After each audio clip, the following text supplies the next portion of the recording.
UK ನ್ಯೂಸ್ಗೆ ಸ್ವಾಗತ. ನಾನು MPM ಶಿವಪ್ರಕಾಶ್. ವಿಜಯನಗರ ಜಿಲ್ಲೆ ಹೂವಿನಹಡಗಲಿ ಪಟ್ಟಣದಲ್ಲಿ ಭಾರತೀಯ ಜನತಾ ಪಾರ್ಟಿ, ಅಖಿಲ ಕರ್ನಾಟಕ ಹಡಗಲಿ ಮಾಜಿ ಸೈನಿಕರ ಸಂಘ, ವಿವಿಧ ಸಂಘಟನೆಗಳ ಸಹಯೋಗದಲ್ಲಿ ನಾಗರಿಕರಿಂದ ರಾಷ್ಟ್ರ ರಕ್ಷಣೆಗಾಗಿ ನಾಗರಿಕರು ಎಂಬ ವಿಚಾರದಡಿಯಲ್ಲಿ ಹಮ್ಮಿಕೊಳ್ಳಲಾಗಿದ್ದ ತಿರಂಗ ಯಾತ್ರೆ ಪಟ್ಟಣದ ಪ್ರಮುಖ ಬೀದಿಗಳಲ್ಲಿ ಸಾಗಿ ಜನಮನವನ್ನು ಸೆಳೆಯಿತು.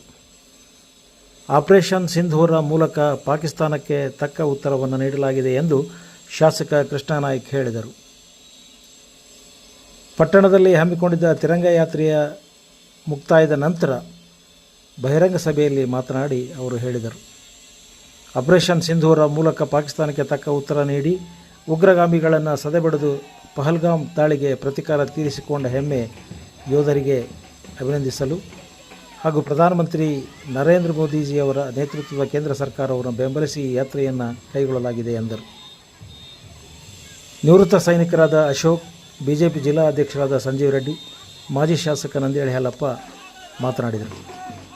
ಬಿಜೆಪಿ ತಾಲೂಕು ಘಟಕದ ಅಧ್ಯಕ್ಷರಾದ ಪೂಜಾರ್ ಮಲ್ಲಿಕಾರ್ಜುನ್, ಮುಖಂಡರಾದ ಬಿರಬ್ ಬಸವರಾಜ್, ಪುತ್ರೇಶ್, ಇಟಿ ಲಿಂಗರಾಜ್, ಕೊಟ್ರೇಶ್ ನಾಯ್ಕ್, ಯಲಗಚ್ಚಿನ ಪ್ರಕಾಶ್, ಹಣ್ಣಿ ಶಶಿಧರ್, ಪುನೀತ್, ವಿನೋದ್ ಜಾಡಾರ್, ಸಿರಾಜ್, ಪರಶುರಾಮ್ ಹಾಗೂ ಅನೇಕ ಜನ ಕಾರ್ಯಕರ್ತರು, ಮುಖಂಡರು ಈ ತಿರಂಗ ಯಾತ್ರೆಯಲ್ಲಿ ಭಾಗವಹಿಸಿದ್ದರು.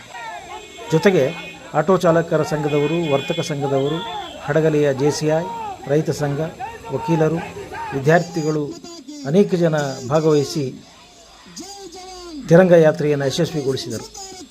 ತಿರಂಗ ಯಾತ್ರೆ ಪಟ್ಟಣದ ಸೇವಾಲಾಲ್ ಭವನದಿಂದ ಪ್ರಾರಂಭವಾಗಿ ಚೆನ್ನಮ್ಮ ಸರ್ಕಲ್ ಬೈಪಾಸ್ ಮೂಲಕ APMC ಸರ್ಕಲ್ ಮೊದಲ ಇವತ್ತು ಆಪರೇಷನ್ ಸಿಂಧೂರ್ ಮಾಡೋದರ ಮೂಲಕ ಭಾರತ ಏನಿದೆ, ಅದರ ಶಕ್ತಿ ಏನಿದೆ ಅಂತೇಳಿ ಇವತ್ತು ವಿಶ್ವ ತೋರಿಸ್ಕೊಟ್ಟಿದ್ದೀವಿ. ಯಾವುದೇ ದೇಶ ನಮ್ಮ ದೇಶದ ಮೇಲೆ ಕೆಟ್ಟ ಕಣ್ಣು ಬಿದ್ದಾಗ ಯಾವ ರೀತಿ ನಾವು ಡಿಫೆನ್ಸ್ ಮಾಡಬಹುದು ಅಂತ ನಮ್ಮನ್ನು ತೋರಿಸ್ಕೊಟ್ರು. ನಮ್ಮ ಡಿಫೆನ್ಸ್ ಸಿಸ್ಟಮ್ ಅನ್ನ ಇಡೀ ಜಗತ್ತು ಇವತ್ತು ತಿರುಗಿ ನೋಡ್ತು, ಅದ್ರ ಯಾವ ರೀತಿ ಮಾಡಿದ್ದಾರೆ ಅಂತೇಳಿ ಇವತ್ತು ಎಲ್ಲರೂ ಆಶ್ಚರ್ಯದಿಂದ ಅದನ್ನ ಸ್ಟಡಿ ಕೂಡ ಮಾಡ್ತಿದ್ದಾರೆ. ನಮ್ಮ ಡಿಫೆನ್ಸ್ ಡಿಫೆನ್ಸ್ ಮಾಡುವಾಗ ಏನು ಸಣ್ಣ ಪುಟ್ಟ ಇವು ಉಳಿದಿರ್ತಾವೆ ಎಲ್ಲ ಡಿಫೆನ್ಸ್ ಆಗಿದ ಮೇಲೆ ಏನಂತಾರೆ ಅದನ್ನ ಆಯುಧಗಳನ್ನ ಸಣ್ಣ ಟೂಲ್ಗಳನ್ನ ತಗೊಂಡೋಗಿ ಅವರು ಇವತ್ತು R&D ಮಾಡೋ ಪರಿಸ್ಥಿತಿ ಇವತ್ತು ಜಗತ್ತಿಗೆ ನಮ್ಮ ಭಾರತ ದೇಶ ತೋರಿಸ್ಕೊಳ್ತಿದ್ದಾರೆ. ಅಂದ್ರೆ ಅದಕ್ಕಿಂತ ದೊಡ್ಡ ಹೆಮ್ಮೆ ನಮ್ಮ ಯಾವುದಿಲ್ಲ ನಮ್ಮ ದೇಶಕ್ಕೂ ಮತ್ತು ನಮ್ಮ ದೇಶದ ನಿವಾಸಿಗಳಿಗೆ. ಅದಕ್ಕಿಂತ ದೊಡ್ಡ ಹೆಮ್ಮೆ ಯಾವುದಿಲ್ಲ. ಒಂದು ಕಾಲದಲ್ಲಿ ಇತ್ತು ನಮ್ಮ ದೇಶದ ಮೇಲೆ ಕೆಟ್ಟ ನೇಳು ಬಿದ್ದಾಗ ದೇಶದವರು ನುಗ್ಗಿ ನಮಗೆ ಹೊಡೆದೋದಾಗ ನಾವು ವಿಶ್ವಸಂಸ್ಥೆಯಲ್ಲಿನೋ ಅಥವಾ ಈ ಜಗತ್ತಿನ ದೊಡ್ಡ ನಾನು ಸಣ್ಣ ಅಂತ ಯಾವ ದೇಶಗಳು ಇವತ್ತು ಅದನ್ನ ಮಾಡ್ಕೊಂಡು ಬಂದಿದ್ದಾರೆ. ಅವ್ರ ಹತ್ರ ಹೋಗಿ ನಮ್ಮ ಕಷ್ಟ ನೋಟನ್ನ ಹೇಳೋ ತರ ಪರಿಸ್ಥಿತಿ ಇತ್ತು. ಅವರು ಕಲಿಸಿ ಇಬ್ಬರನ್ನ ಕಾಂಪ್ರಮೈಸ್ ಮಾಡಿ ಸರಿಯಾಗಿ ಹೋಗ್ರಿ ಅಂತ ಹೇಳಕ್ ಸಾಕಾಗಿತ್ತು. ಇವತ್ತು ಅಮಾಯಕರ ಮೇಲೆ ಗುಂಡಿನ ದಾಳಿ ಮಾಡುವಾಗ ಮೋದಿಯವರಿಗೆ ಹೋಗಿ ಹೇಳಿ, ನಮ್ಮ ಪ್ರಧಾನಮಂತ್ರಿಗೆ ಹೋಗಿ ಹೇಳಿ ಅಂತ ಹೇಳಿದಾಗ ಪ್ರಧಾನಮಂತ್ರಿ ಅವರು ಏನ್ ಮಾಡ್ಬೇಕಂತ ತೋರಿಸ್ಕೊಟ್ರು. ಅಧ್ಯಕ್ಷರು ಹೇಳ್ದಂಗೆ ಇದು ಯಾವುದೇ ರೀತಿಯ ಯುದ್ಧ ಆಗಿದ್ದಿಲ್ಲ, ಇದೇ ಜಸ್ಟ್ ಅವರಿಗೊಂದು ಟ್ರೇಲರ್, ಒಂದು ಸ್ಟ್ರೈಕ್ ಮಾಡಿ ತೋರಿಸಿದ್ರು ನಾವು ಏನೆಲ್ಲ ಮಾಡ್ಬೋದು ಅಂತೇಳಿ.